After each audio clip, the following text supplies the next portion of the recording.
Hello, hello, hello, and welcome at Maybe Day edition 2024 with the 8th Circuit Brainiacs. We're here to give our tribute and to homage to Robert Anton Wilson, a thinker that has inspired us to work with the 8th Circuit Brain model. And we all here share a passion for spreading the knowledge and functionality and applications of this model far and wide because we truly believe in it. And today we're here together to share a little bit about our journeys of discovering with this model, of how we work with this model and how and where we see that going. And yeah, I want to invite you guys to a conversation with us and to be witness of how this 8th Circuit Brainiacs brain person interface works over this digital webs thing. So welcome. Welcome. My name is Mariana Pinzon. I'm based in Berlin, and to meet with me today are Dr. Duke Wingate, Zach West, and Dr. Rachel Turetsky. I said that right? Yes, and just to clarify, I realize because I also go by Naya as a sort of nom de plume nickname, and so I have Dr. Naya as my name listed on my Zoom. So for any confusion, I just wanted to clarify that. Right. So good to see you guys. It's been a while. Well, not so much, but in between a while. And yeah, we're a little group that came together a couple, like 1 or 2 years ago, something like that. We found each other, something like that. It's what, 2 years? It's been 2 years already, right? It's been 2 years. And every once in a while, we come together to chat and to exchange and how we're doing and how we're working with this model. And we intend at some time to converge in space and time coordinates actually to make something happen in life, right? So I don't know, Zach, I'm gonna throw the first ball at you. Would you like to share the story of how you found the 8th Circuit Brain model and what you did with it when you found it?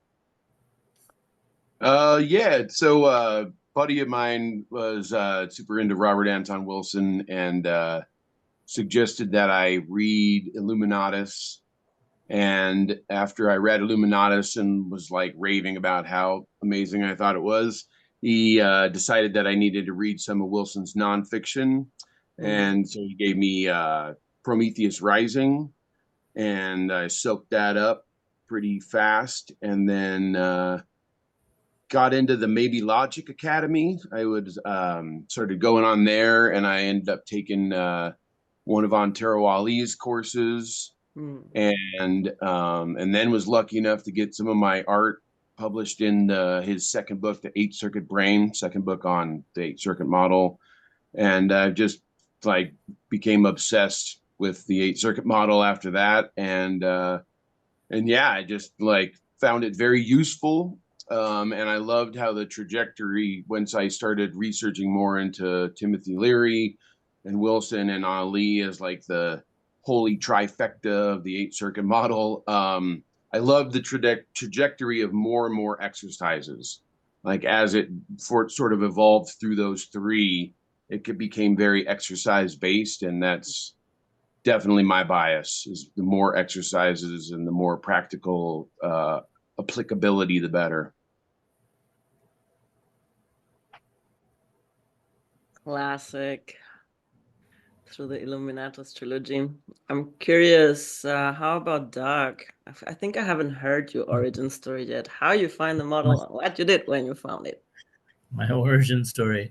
My first exposure to the model was also through Prometheus Rising, and that was actually my first introduction to Robert Anton Wilson, or anything around that, Antero Ali, Timothy Leary. Like, my first introduction was Prometheus Rising. I was like 16 or 17 years old.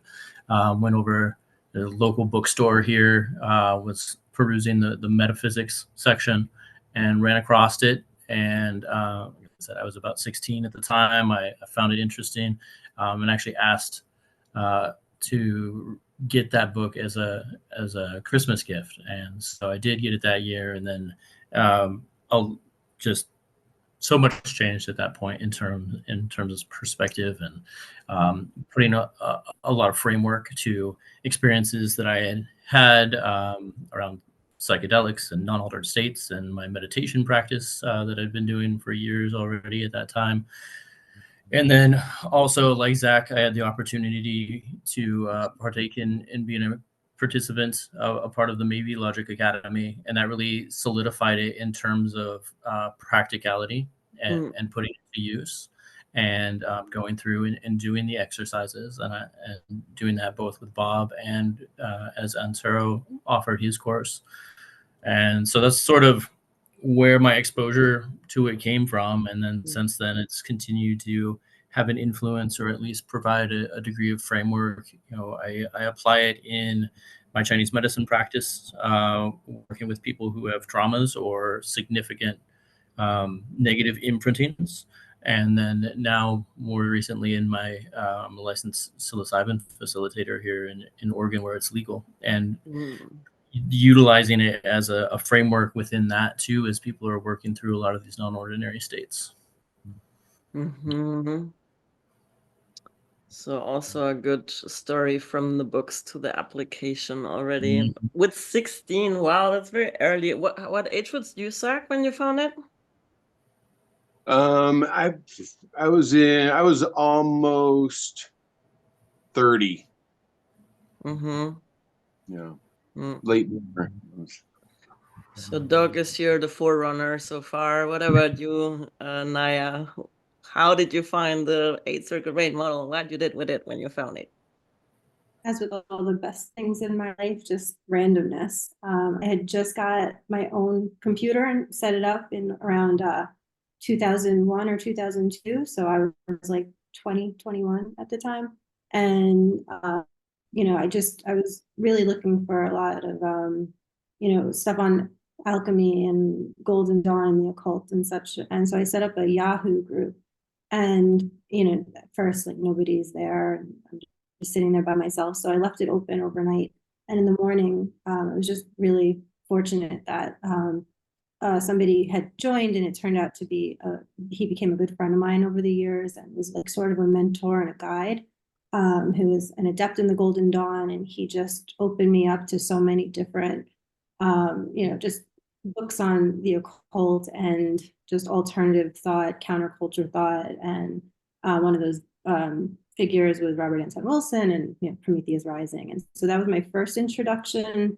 But I would say, because at the time I was more focused on Golden Dawn, that, you know, I would say that the 8-circuit model sort of like was a lens that helped to inform a lot of my understanding of, you know, non-ordinary states of consciousness. But that fast forward to around 2015, 2016, another random friend that, you know, very into the occult, that I just happened to become close with, who recommended some work by Ansar Ali. And at that time I hadn't heard of him yet.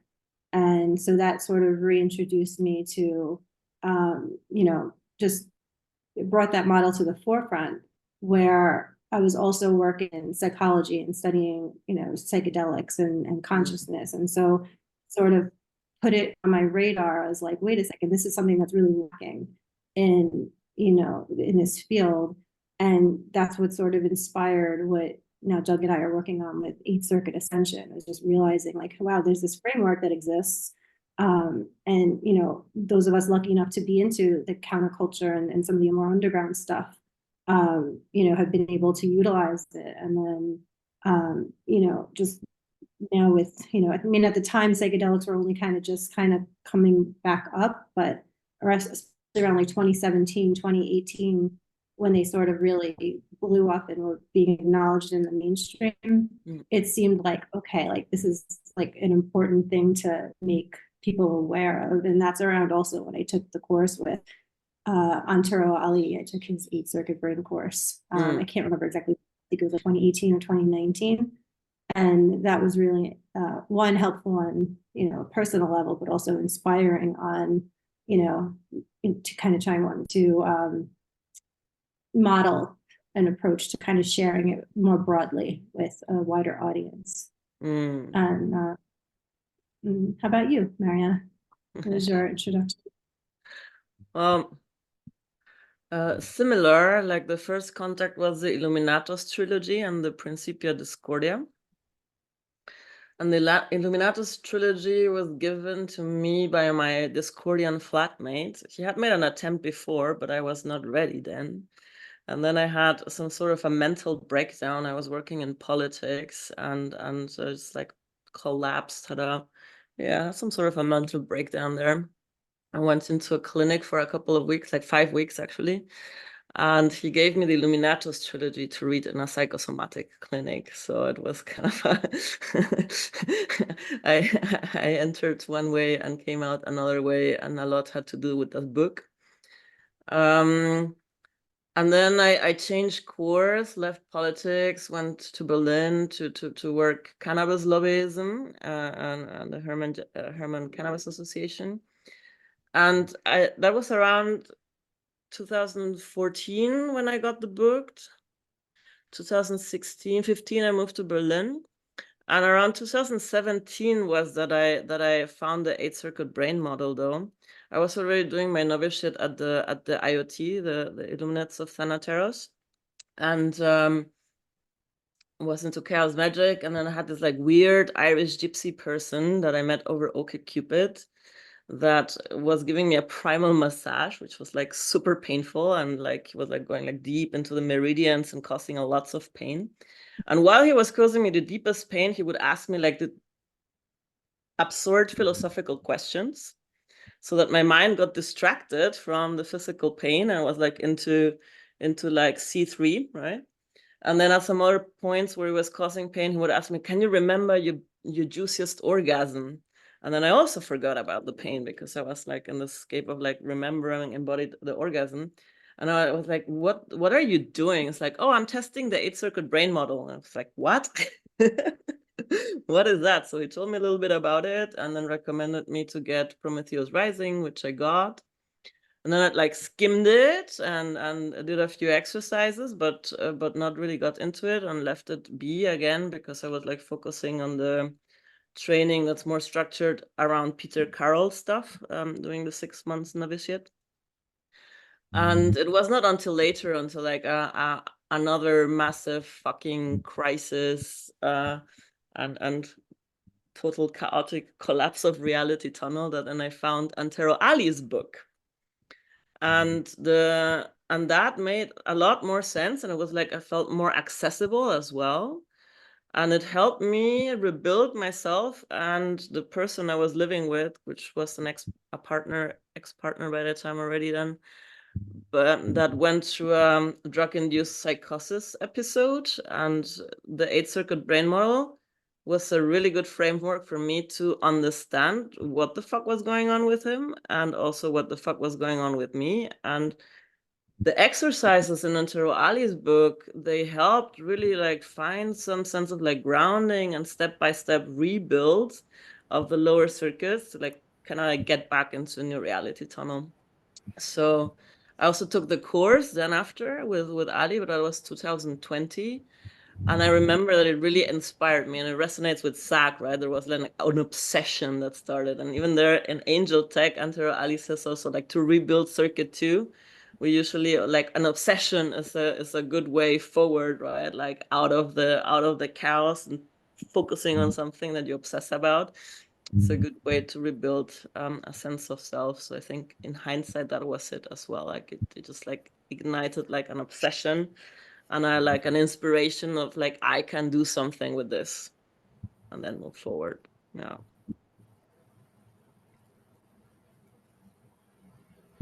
But I'm the latecomer I see here. Zach was already since 16. Wow, that's like a long time of absorbing, integrating, and I'm very curious about the transmission that that is evolving out of that.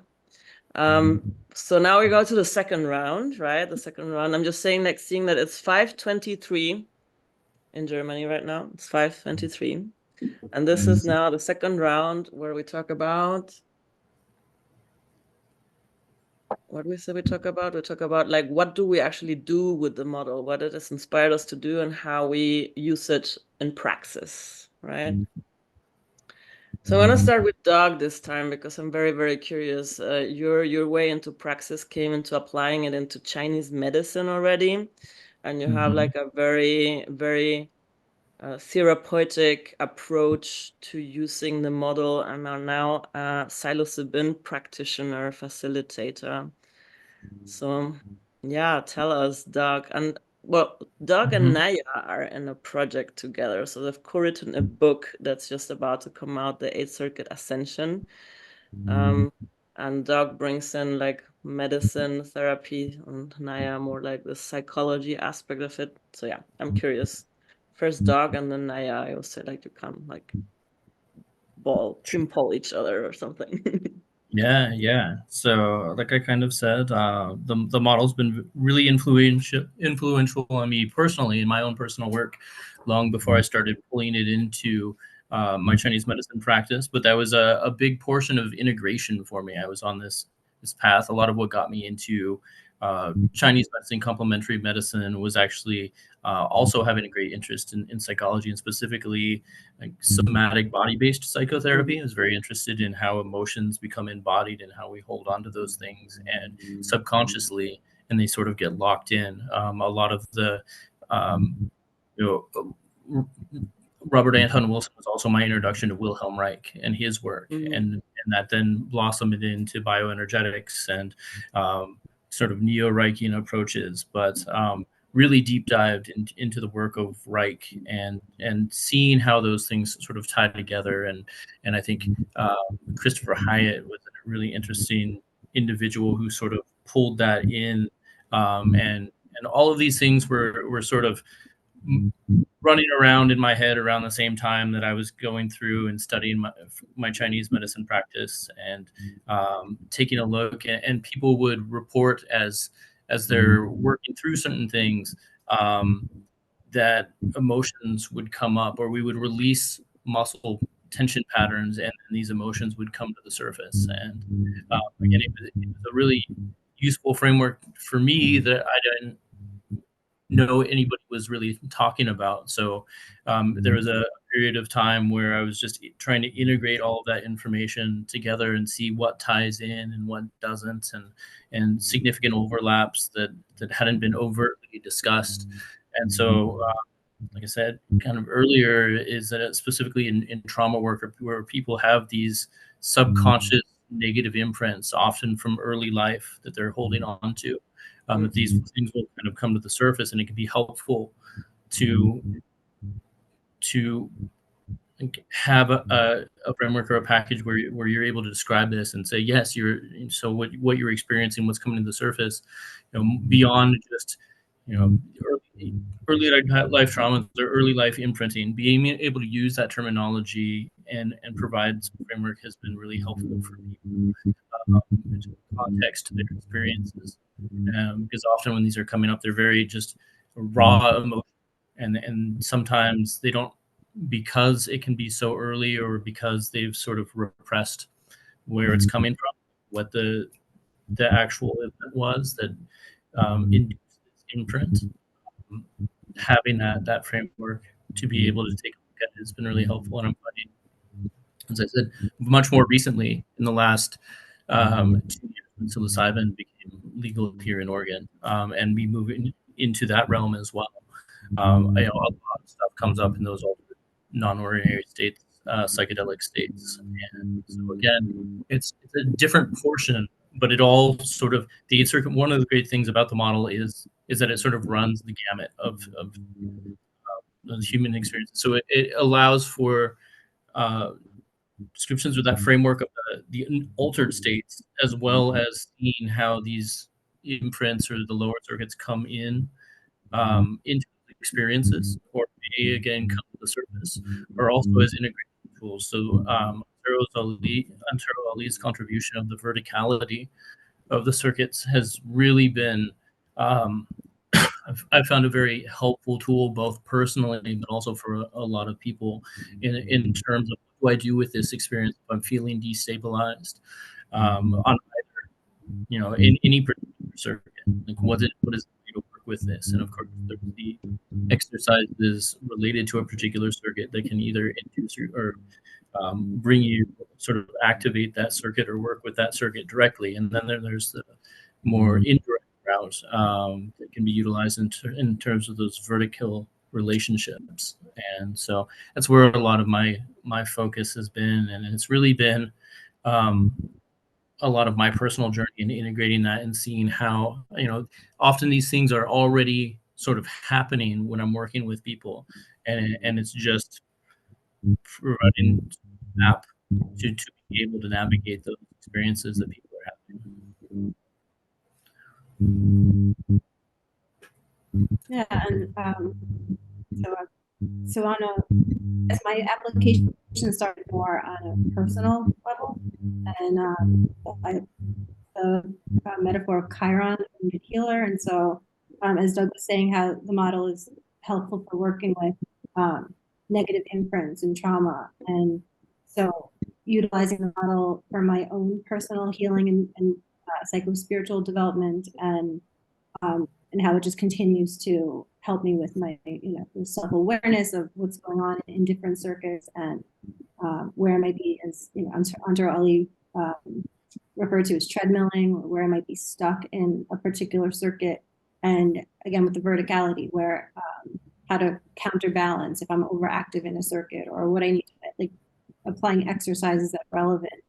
And then through that personal experience, it's been helpful to then apply that, working whether clinically with people or as a, you know, psychedelic integration guide, to really help to map out, you know, to understand where another person's coming from, and then to be able to reflect that back to them. And you know, it helps to organize, you know, and understand a person's experience, and then also to just help to explore, again, these non-ordinary states of consciousness that maybe you know, people may not have prior familiarity with when they're going into some of these newer spaces. And so it gives a framework to you know, just kind of organize, like, where, you know, that experience might fall, and then, you know, how to delve more deeply into understanding it.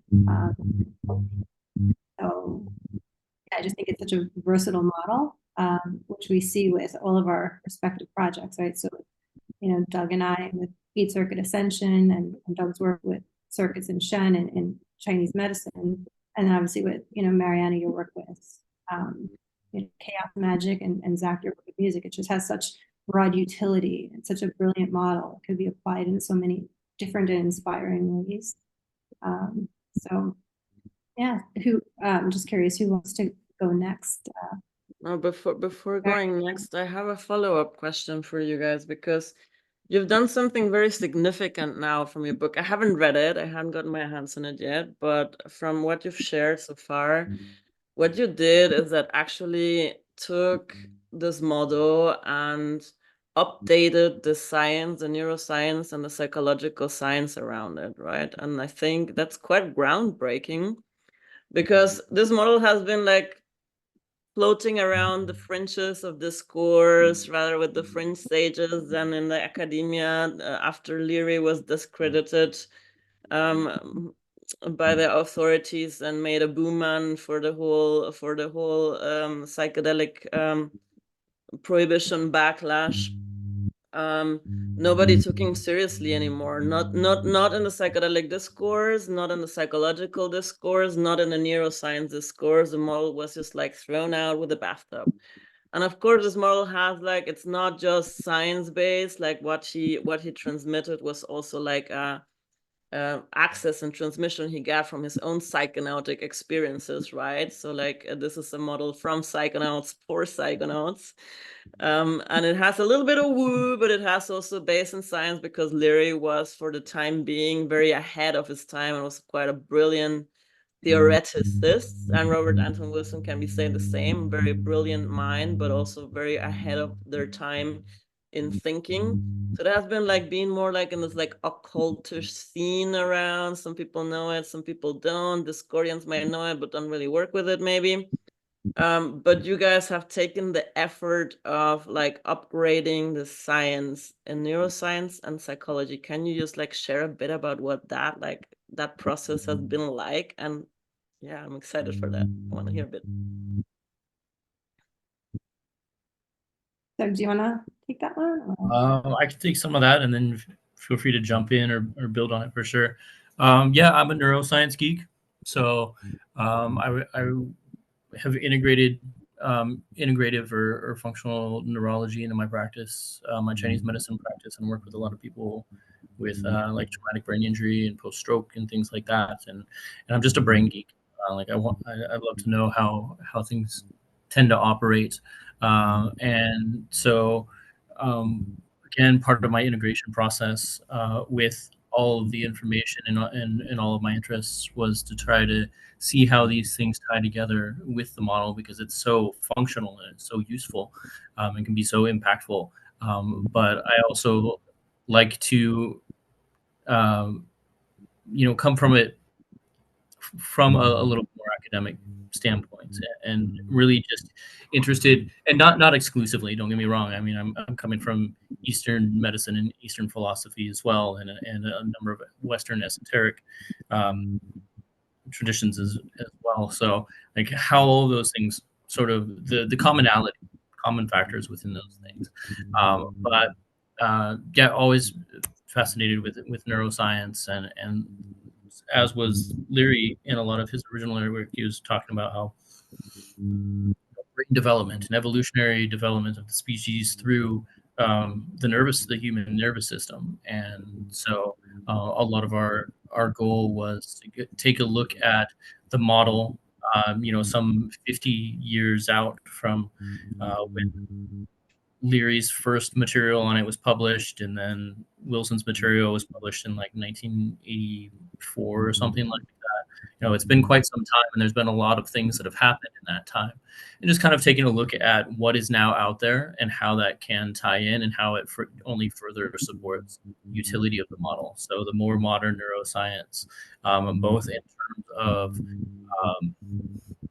neurodevelopment, as well as the psychedelic states, non-ordinary states of consciousness, developmental psychology, evolutionary psychology, integral psychology, pulling in a lot of this newer information that's sort of substantiated through the modern science that we have readily available, and seeing how it just continues to support the model and its utility.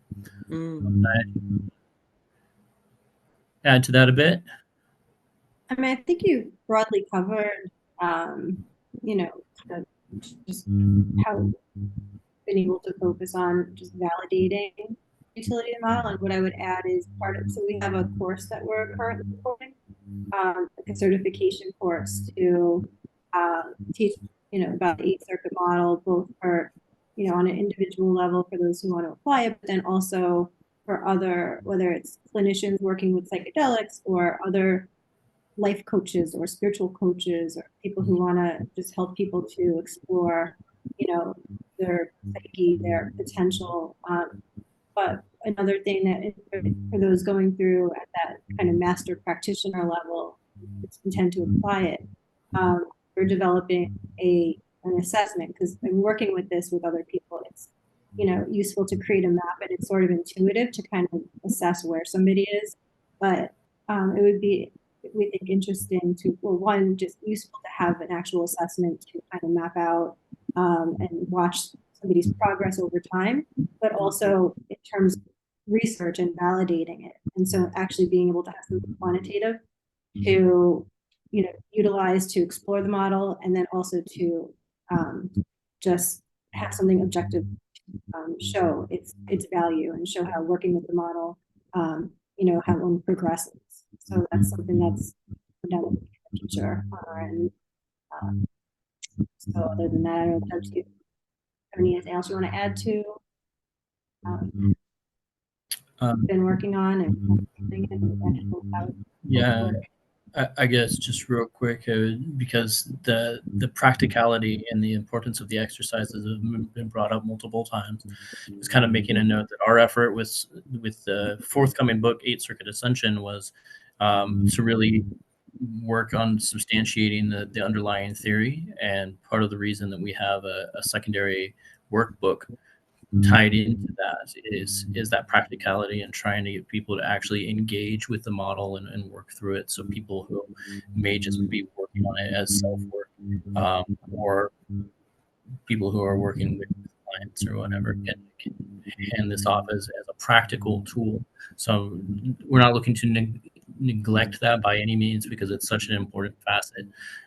Just that sort of differentiation that the forthcoming book, Circa Ascension, is a lot of trying to substantiate that theory and then bringing it into that practical realm.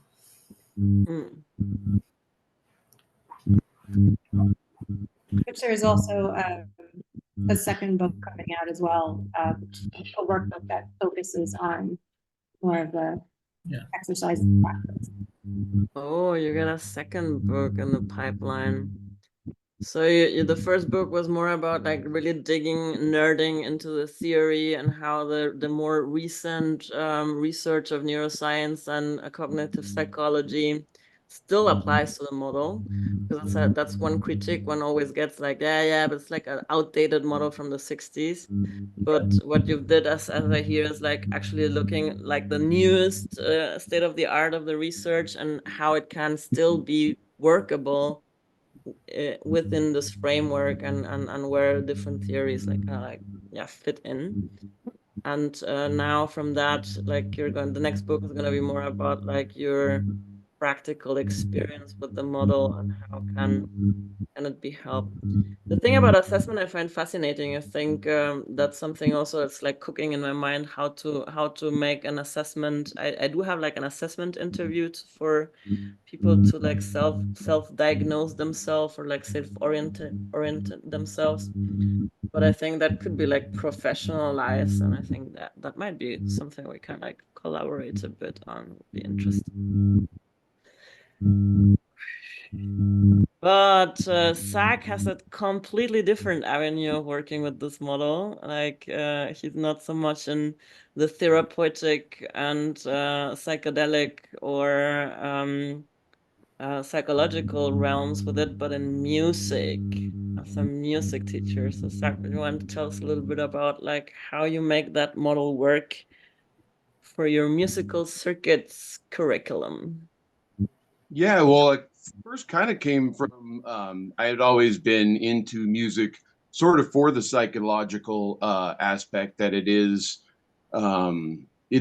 healing, it's medicinal. Music has always been medicinal for people way back. And that I actually kind of see music as a psychedelic in its own right. Where it first came was that like Doug mentioned, Antero Ali's vertical connectivity that he talks about.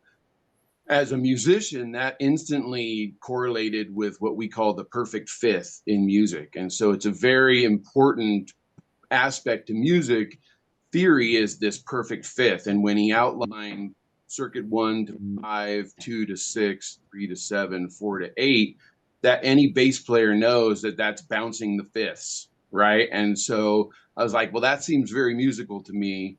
Also, there was also the tie-in to the law of octaves. Musician, instantly when I heard the word octave, I'm like, oh, that's the octave. Like in music, that's the octave. So what I did was, because music is my other obsession, I tied the two things together, and I realized that the 8 circuits going up is basically the same thing as a scale. That you go from do to do, do, re, mi, fa, sol, la, ti, do is the same. And what's interesting is the octave in music is called the same thing. So whether you have a letter C or you have the solfege syllable do, both 1 and 8 are both the same, just at a different frequency. And so that really sparked my attention to start devising exercises that went along with the 8 circuit model as a way to learn an instrument as a way to use the medicinal aspect of music. And what's kind of fun is that now I use it because I teach kids. I use the 8 circuit model as a structure for all my lessons. So whether I'm teaching individuals in private lessons or I'm teaching the kids at my school, it's mainly the first 4 circuit 1 through 4 we go through every single time. And then the way the vertical connectivity goes is that 5 through 8 are what I call creative states, which is similar to altered states, but it's the creativity of music. It really is a fun structure. You know, it really is super fun, and that it's medicinal, and that you can use it to either become a musician, to get your musical personality together and then get more creative. But you can also use it as a great way to heal. Because I figure, like, you know, when we hear things in womb as fetuses, it comes to us musically. Like that's when we started hearing melodies. And if you think about what a scale is, it's in succession, but a melody is simply a scale out of order. So if you can start taking these 8 circuits and make them melodic, you can devise all kinds of fun sequencing of exercises based on like melodic arcs. And then you can combine circuit exercises together as harmony. It's the same way where you would play 2 notes at the same time. You can combine circuits and do combined exercises at the same time. And I just became exercise based. Like that's my bias, if I have one, is that like exercises. And I feel like that's my bias because I personally have read as much as I can read on the theory. And I'm diving deep into Doug and Rachel's book right now. I think I'm about halfway through. I think I just got through the Bardo Chapel Perilous chapter. So I'm like going into the higher circuits now. And I love it. I love the theory and I read it all the time. But most of the kids and people that I work with have never even heard of Timothy Leary, Robert Anton Wilson, or Antullah Ali. And so it's kind of fun to introduce them if they're open to it. But it's a great method. And working with kids, if it's a developmental model, which I think it is, you're working with kids as they're developing. And so it's kind of fun to think about these circuits working with people who are in the process of imprinting, you know, and so really see it live that way. It's super fun. So I hear that you're like using the musical instruction curriculum very based on the model, and that you're supporting kids in their developmental process of imprinting the lower circuits using music as medicine. It's quite brilliant, actually. Also, like bring this already into kids, right? Because like working with adults is more like, okay, let's unpack the fuck up imprints you got in circuit 1, 2, 3, 4 and see if you can like manage and balance the access you have to circuit 5, 6, 7, and 8. But like working with kids gives actually like this like first-hand experience of like where are they at in their development, and how can like working with these different exercises help already to get to a healthier development of nervous system before they come into adulthood and the whole teenage mutant ninja transformation that happens around circuit 4 imprinting. A big kid right here that has had the privilege to start taking some of the lessons with Zach, and he really does have an excellent program. So excited for future lessons and highly recommend it. Just want to throw that out there. Yeah, I was about to ask, do you want to share like an experience you've had like working with Zach's musical circuits? What has it done for you? So I just had the one lesson so far, and I don't want to take up too much time. Be mindful. I think Doug has to get going in a few minutes, but just that it's just sort of given me a new way of approaching learning music, a new way to organize the different components and how to think musically about, you know, just being in the world and being embodied in a certain way. So it's just been helping me to, I guess, break down music into different component parts, to think about it differently and to learn how to put it together in a new way. So it's been changing my music reality tunnel, so to speak. It's really helpful. I look forward to more though, and going more deeply into it. Thank you, Zach. Yeah. And Mariana, I'd love to segue back to you on it, because I feel like working with kids is very playful, and there's a lot of art, and there's a lot of like creating art projects. And so what I love about what you're doing, and what if you could talk a little bit about your maps. As soon as I saw your maps, I was like, oh, my kids would love that. Like, it's a very, very playful, very artistic way of working with the model. Can you explain a little bit about how you came up with the map idea? Well, the map idea came to me during the Rauhnächte, which is like this Germanic tradition between the years after solstice, winter solstice, before the new year begins, of like going totally inwards and into visionary state. And I had a mushroom trip on the 24th and an acid trip on the 23rd, 31st, like for New Year's. And in between, it was already like kind of cooking between that, like it's a model, but the model is a map. The map is a model. Oh, maps. And it was some sort of, I was dating a guy, or I dated a guy, which called it like was, and his dating profile said he was a pirate. I was like, all right, so we have a pirate narrative going on. So like for the second date, just like, so captain, so what sort of adventures might we be going? So I drew a map for the erotic adventure that we could go on. And then from that, it translated into, oh, no, after the second trip, I kind of like visually saw the map of the 8-circuit brain model. It was actually a download, I would say, of some sort. But it has been also a way for me for integrate that more, like creating this map. So the maps are, yeah, it's like a treasure hunt map of the 8-circuit brain model, the territories of the mind, and the 8 colors of chaos. And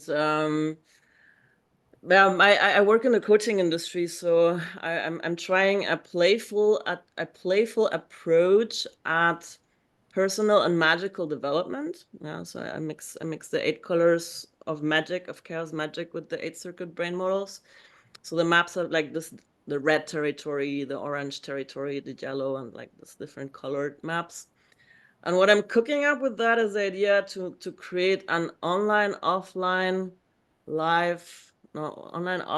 role-playing game experience that can be played also in groups, where like then people after an assessment create their character sheet, and then by exploring the territory and finding quests and tools and exercises and bits of knowledge and wisdom, can start developing their own circuitry in the different realms.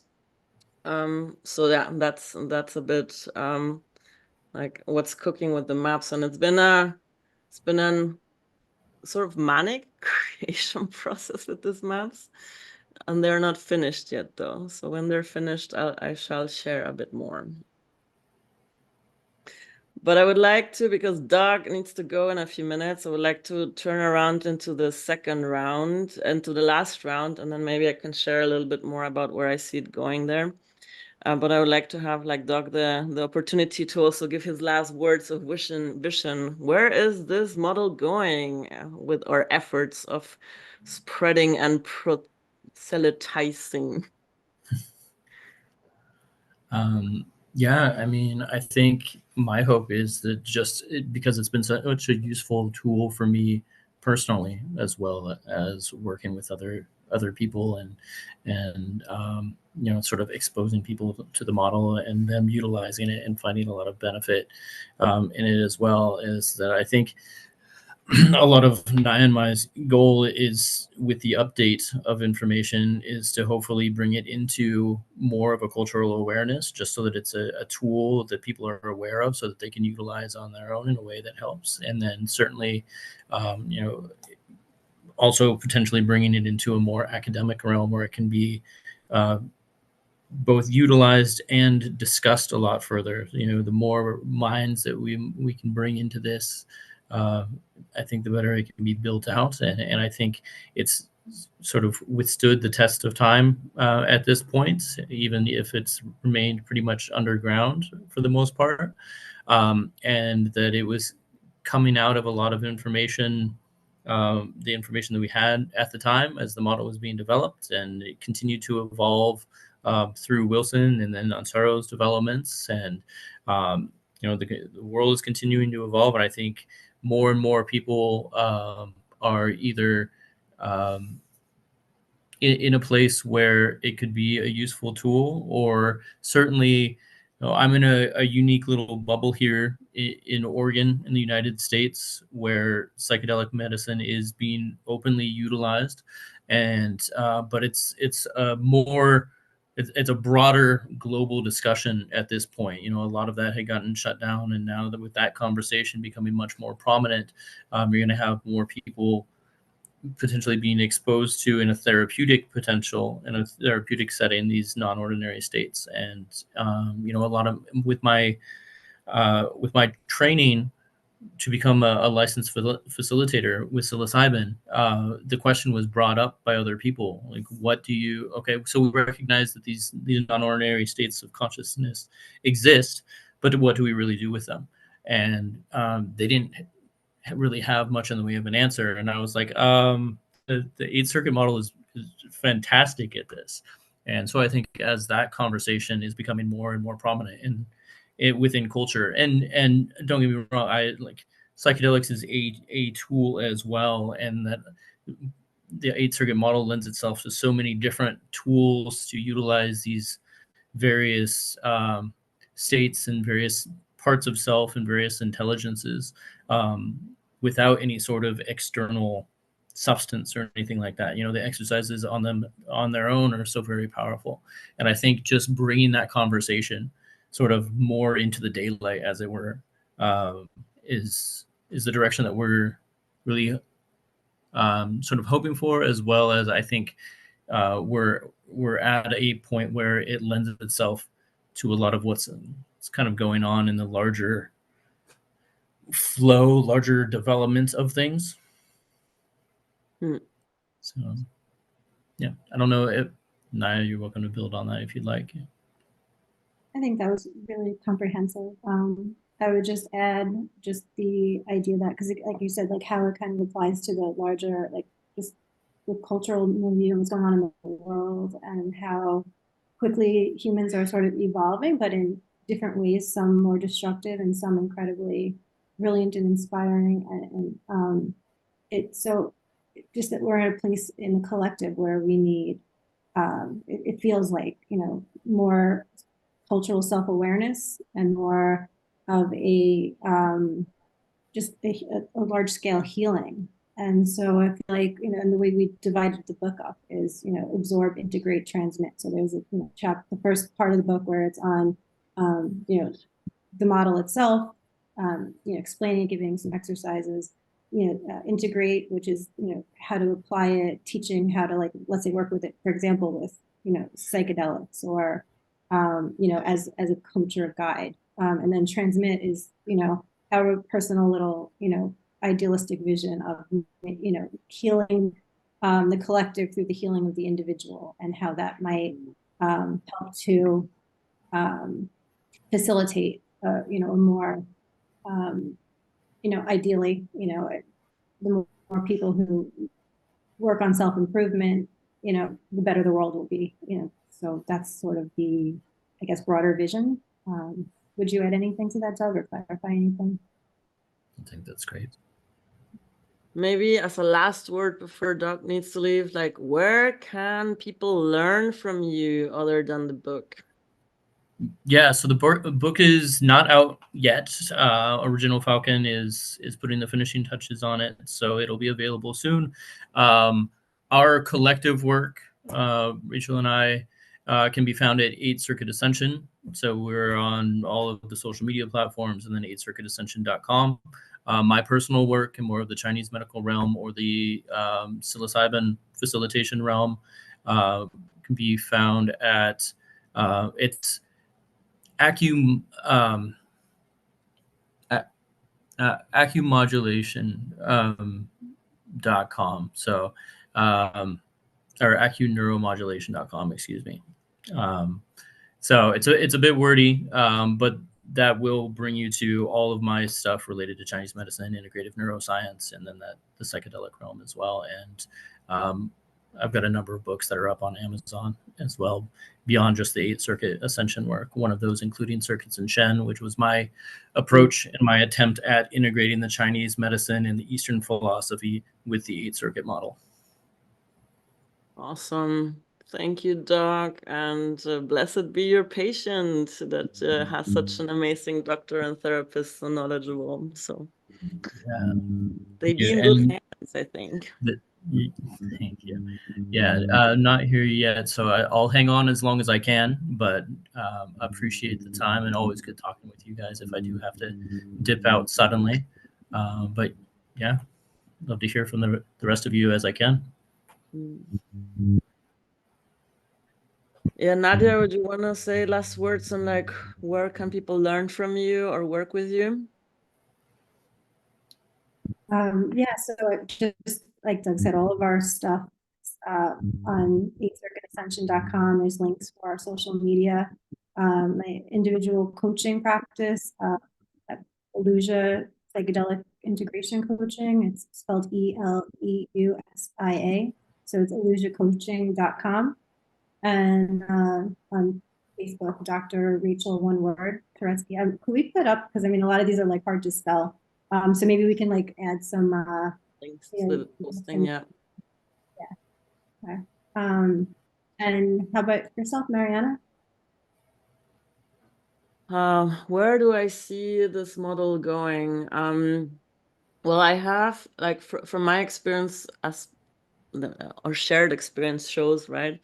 It has like just had immense impact on myself and also the people I've worked with.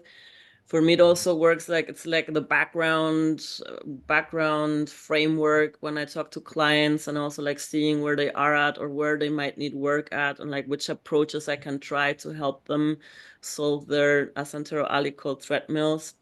And especially this verticality aspect that Antero brought in, that the lower circuits anchor the experience of higher consciousness, I felt was like a so impactful for my experiences with magic and psychedelics, that I truly believe it's a very useful framework for psychedelic integration.